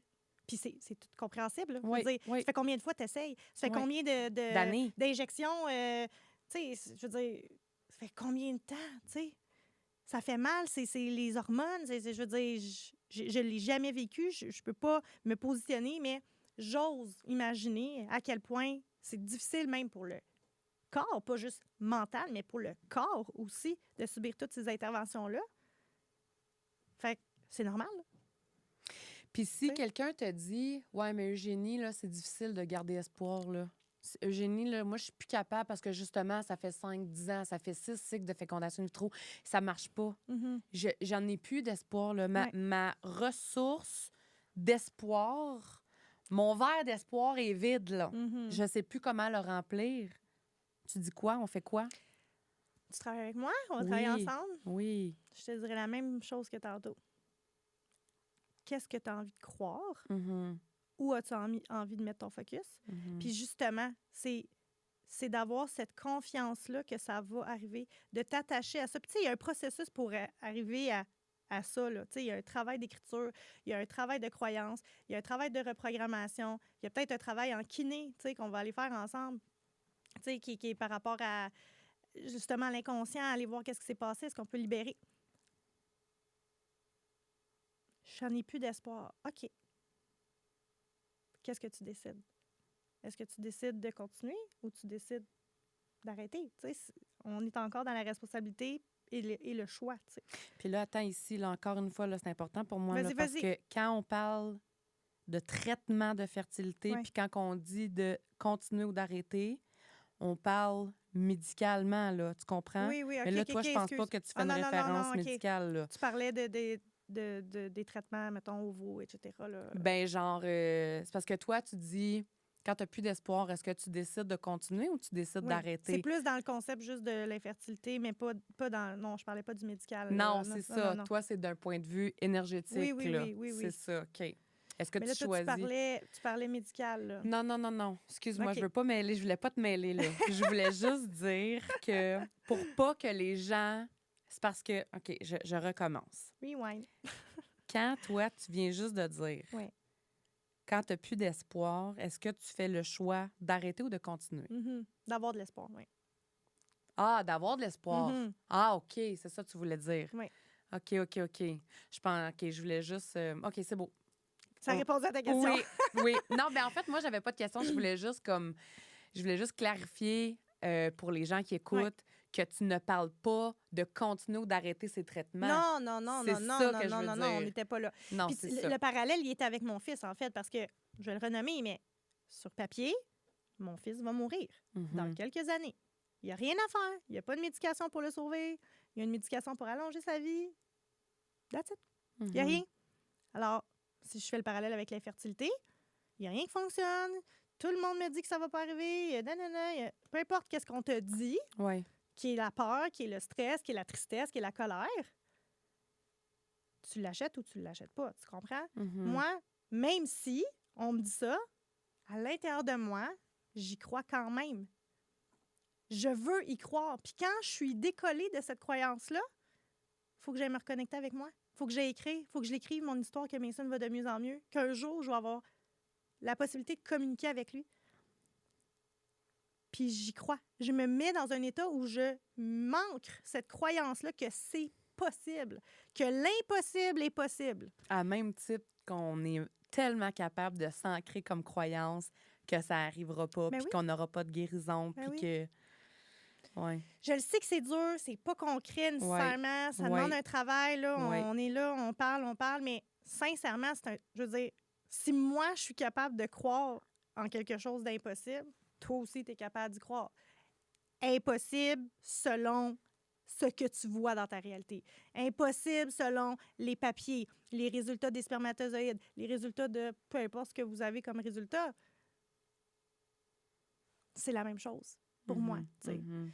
Puis je trouve que cette façon de voir la vie, peut-être certains qui sont très terre à terre vont dire « Ah, vie dans un monde de licorne, puis c'est ça. » Peut-être, mais dans mon monde de licorne, je suis heureuse. C'est léger. J'accueille. Fait que moi, je me sens bien à l'intérieur de moi, malgré tout. Fait que, ben, peut-être que ça pourrait être pertinent de l'essayer, ce monde de licorne-là. C'est ça. Oui, puis ça veut pas dire que t'es dans ton monde de licorne, que t'expérimentes pas des mauvaises journées, puis où l'émotion te rattrape pas, puis où la peur te rattrape pas à l'occasion, puis que tu fais pas face à d'autres défis émotionnels. Là. Tu sais, je pense que c'est un travail, corrige-moi si je me trompe, mais je pense que tu vas être d'accord pour dire que c'est un travail constant. À vie. Oui, c'est ça, à vie. Oui, 100 C'est sûr que je craque. Puis je me permets de craquer. Ben oui. Je me permets d'aller pleurer en petite boule dans mon lit. Je me permets d'être découragée de la vie. Je me permets tout ça. Je les vis, mes émotions. Mais j'ai pris la décision dans ma vie de ne plus rester là. Alors, je le vis, je le laisse aller parce que je veux pas que ça soit accumulé dans mon système nerveux. Je laisse aller, j'ai la peine, j'ai le droit. Puis après ça, OK, c'est beau, là. Tu as donné ce que tu avais donné, tu as vidé ce que tu avais vidé. Maintenant, on reprend le chemin.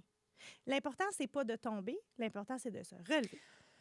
Oh, palais. parce que ça me fait penser à l'infertilité encore. Ben oui. Plus on tombe, Ouais. Mhm. plus c'est difficile de se relever. Plus c'est lourd, c'est souffrant, c'est difficile, c'est épuisant, c'est pesant, tout ça. Ouais. Parce que t'essayes quelque chose de nouveau ou t'essayes encore, tu réessayes. Quand ça marche pas, tu tombes. Ouais. Première fois, quand ça marche pas, là, on se relève, là. On prend une couple de semaines, là. Couple de semaines. Couple de semaines, on recommence. Après ça, c'est une autre couple de semaines de plus. Ouais. Puis après ça s'accumule comme ça au fil du temps. Puis là, à un moment donné, tu t'épuises tellement que tu restes fragilisé à l'épuisement, fait que ça te prend rien pour retomber en épuisement, tu sais. Ben non, c'est sûr. Puis j'imagine aussi que, puis c'est super important là, ce que je vais nommer, parce que je veux toujours qu'on essaye de se ramener dans comment est-ce qu'on peut venir jouer avec notre cerveau pour que ça soit positif pour nous. C'est que, étant donné qu'il y a beaucoup d'échecs, entre guillemets, là, le cerveau anticipe l'échec. C'est ça, absolument. Parce qu'on est une machine à anticipation. Mais non seulement ça, elle vient avec la peur. Donc, je ramène à la programmation qu'on s'auto-fait parce qu'on vit des expériences. Là, c'est hors de notre contrôle, évidemment. Donc, c'est d'autant plus important de venir travailler dans nos reprogrammations, de venir travailler, de venir s'accrocher à quelque chose, d'essayer de faire des... tu sais, de libérer les émotions. J'imagine que vous les permettez pas de sortir tout le temps, là, tu sais, il y a beaucoup de refoulement. Ça dépend pour qui, effectivement, tu sais. Moi, je suis une personne qui a toujours vécu ses émotions coûte que coûte. Full pin. Full pin. Mais je le sais qu'il y en a, des fois, malheureusement, dépendamment même de leur situation professionnelle, n'ont pas le temps de vivre leurs émotions. On a reçu une députée hier du Parti libéral Parti libéral du Québec, Marois Risky. Elle nous disait, j'avais pas le temps de vivre mon deuil. J'avais pas le temps de vivre mes émotions. Je pouvais pas penser à ça. Fallait que j'aille à Québec, moi, là, à l'Assemblée nationale, tu sais. Fait que, tu sais, là, ça, c'est un exemple, mais il y en a plein d'autres femmes qui ont des carrières, qui ont des horaires atypiques, épouvantables, puis qui ne se permettent pas de vivre leurs émotions, ou encore des gens qui ont peut-être un horaire de travail plus typique, genre lundi ou vendredi à 8 à 4, tu sais, puis qui vont pas non plus nécessairement se permettre de vivre les émotions parce que, encore là, c'est quelque chose qu'on ne nous enseigne pas nécessairement. Ben non, c'est ça. Puis l'infertilité, c'est super tabou. Fait que les gens n'en parlent pas, n'osent pas toujours en parler. Faut en parler. C'est ça. Puis on sait pas toujours vers qui se tourner pour en parler.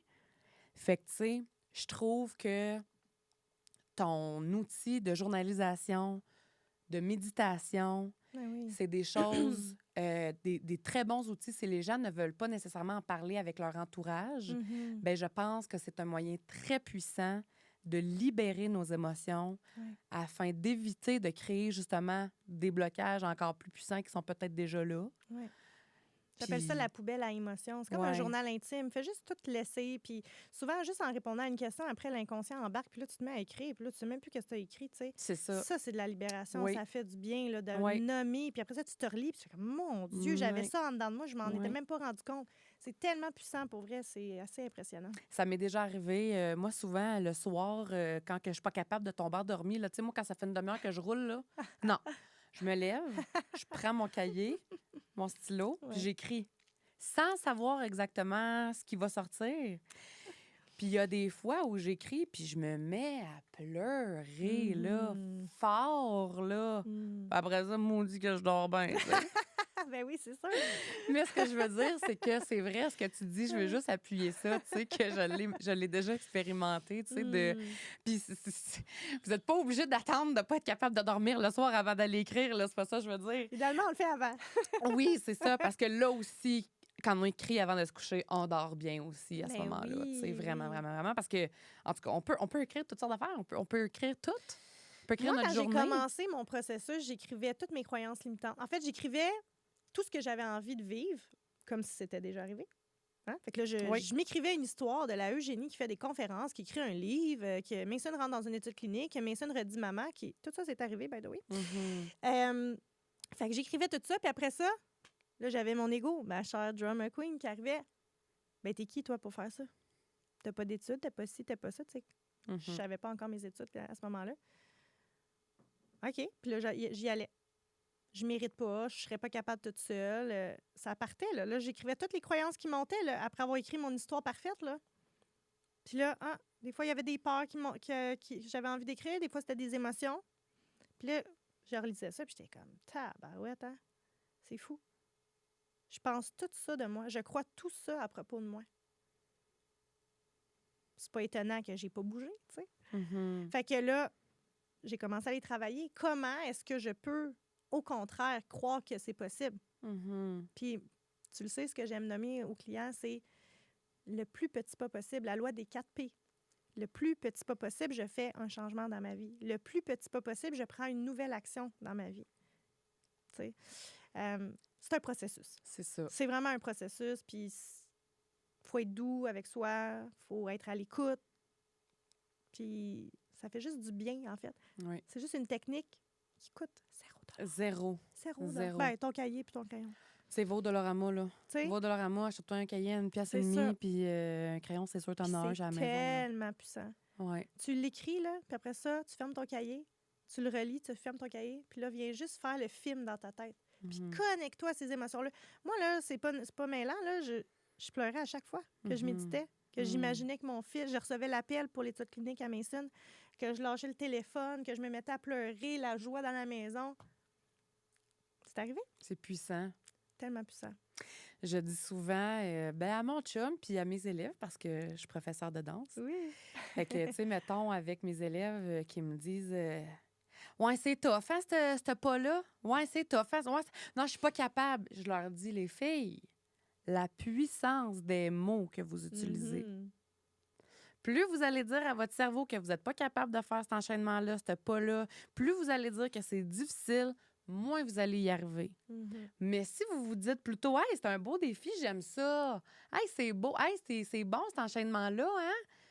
Voilà. Je suis capable, je vais y arriver. Ton cerveau va finir par y croire. Exact. C'est un peu.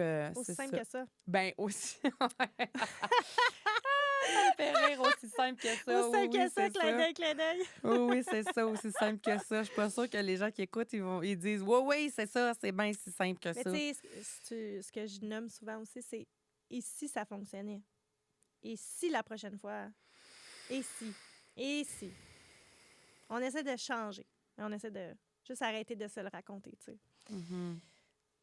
Je répète, c'est un processus. Oui. C'est un, on dit en anglais, it's a journey. C'est un cheminement, là, tu sais. C'est une expérimentation. Tu sais? Oui, c'est un processus.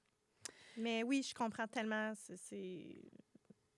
J'espère que pour les prochaines années, ce sera un sujet qui est abordé haut et fort encore plus. Puis je te souhaite d'être à la tête de ça, sincèrement, de parler plus d'infertilité, de faire bouger les choses, de considérer ça comme une maladie. C'est une maladie. C'est reconnu comme c'est une maladie. reconnu, là. OK, Oui, j'étais pas ben, sûre. ça fait longtemps, là. Ah, OK, je En pensais que 2008. c'était pas reconnu. Non, OK. non, depuis 2008, c'est les reconnu. traitements qui sont pas reconnus. C'est que c'est reconnu comme une maladie, mais c'est pas traité comme une maladie. C'est ça. Excusez-moi. Parce qu'on est très limité dans les traitements qu'on a, dans le fond. Là, on se fait dire, ben vous avez droit à ces traitements-là, c'est pas beaucoup, là, puis si ça marche pas, là, après ça, il faut payer, là. C'est ça. Des milliers, des Oui, milliers, c'est très des milliers de dollars, là, ouais, sans avoir à chaque fois aucune garantie Non, que c'est ça va être la bonne formule. Puis je veux juste revenir au plus petit pas possible que tu disais, tu sais. Là, on vous a parlé d'écriture, journalisation, méditation, marche en forêt, introspection. Faites pas ça tout en même temps. Là. Non. Mettez-vous pas cette pression-là. Ça marchera pas. Commencez par une petite affaire parce que c'est ça, je pense, que des fois, qui peut être mêlant puis qui peut être décourageant même. Tu te dis, OK, là, à donner plein d'outils, mais Seigneur, c'est ben drôle. Là, comme... Ben oui. Allez-y avec...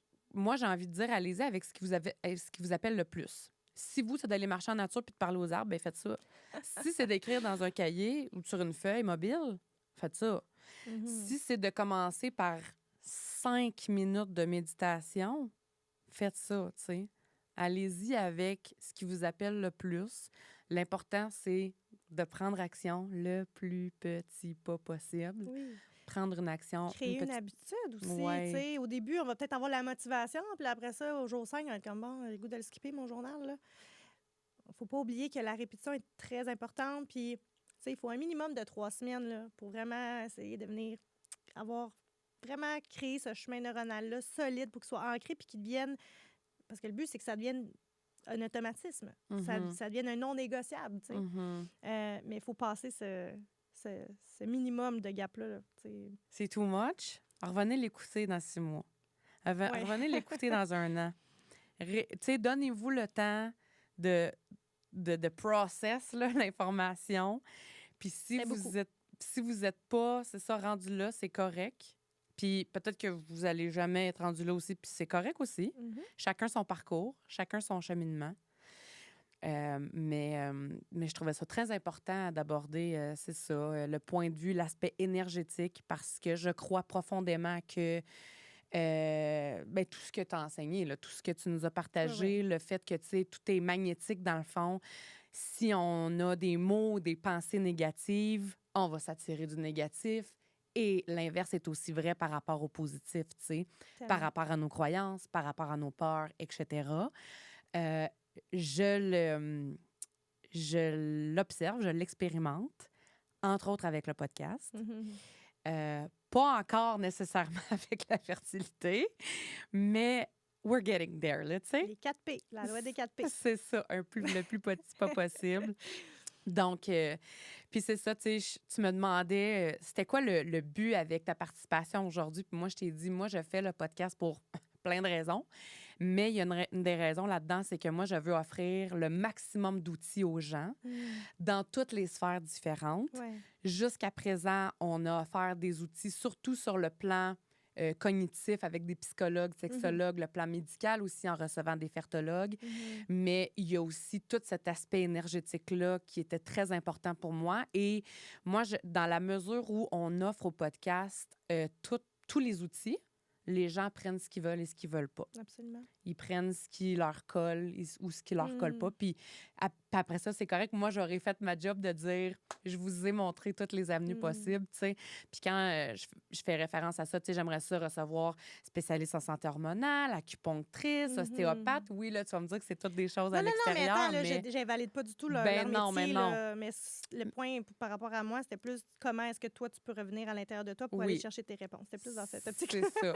Non, mais je pense qu'on a compris que tu invalidais absolument rien. Là. Je veux dire, même si, tu sais, je pense que c'est très clair que, je veux dire, ton fils est dans une étude clinique, tu étais à l'hôpital ou tu es à l'hôpital à toutes les semaines depuis des mois. Je veux dire, tu crois quand même à la médecine, mais tu choisis de vivre ce parcours-là de façon positive et de façon différente. Dans le fond, je n'achète pas tout ce que je me fais dire. Je choisis d'utiliser la médecine traditionnelle, mais aussi la médecine alternative.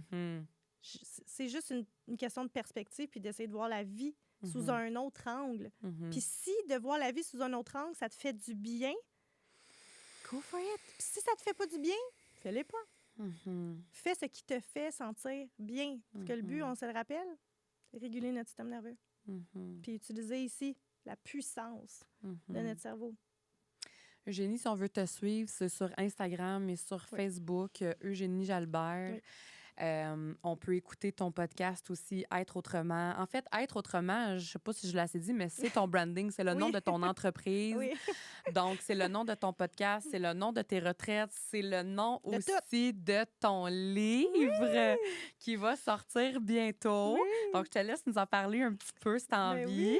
Ben oui, ça va sortir le 12 mars en librairie. C'est vraiment mon parcours. C'est vraiment mon parcours de l'ombre à la lumière, j'ai envie de dire. Tout le moment où j'étais complètement dépressive, que je voyais pas la lumière de la vie que je pouvais continuer de mener suite au diagnostic de Mason. Tout ce que j'ai fait, tout mon chemin de guérison à moi qui m'a permis de m'auto-guérir, j'ai envie de dire, émotionnellement, d'un point de vue émotionnel, de me libérer des blocages, d'apprendre à recommencer à rêver, de passer à l'action. Tout ce livre-là, c'est un guide. Il y a des techniques de thérapie, de de coaching holistique à l'intérieur de ça. Il y a des notions de neurosciences. Je parle du subconscient. Pour vrai, c'est un bijou bonbon.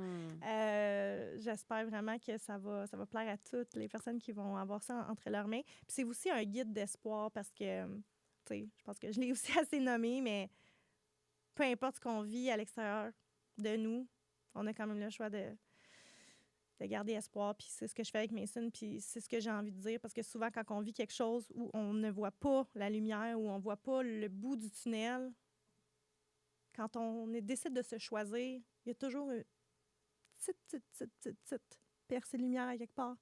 Puis ça t'invite juste à la suivre pour la retrouver, tu sais, finalement. Fait que c'est vraiment, c'est mon petit bébé, c'est vraiment pour aider les gens à, justement, reprendre leur chemin, reconnecter avec eux. Donc, on te suit. En fait, j'invite vraiment tout le monde à te suivre sur Instagram, sur Facebook. Je renomme son nom, Eugénie Jalbert.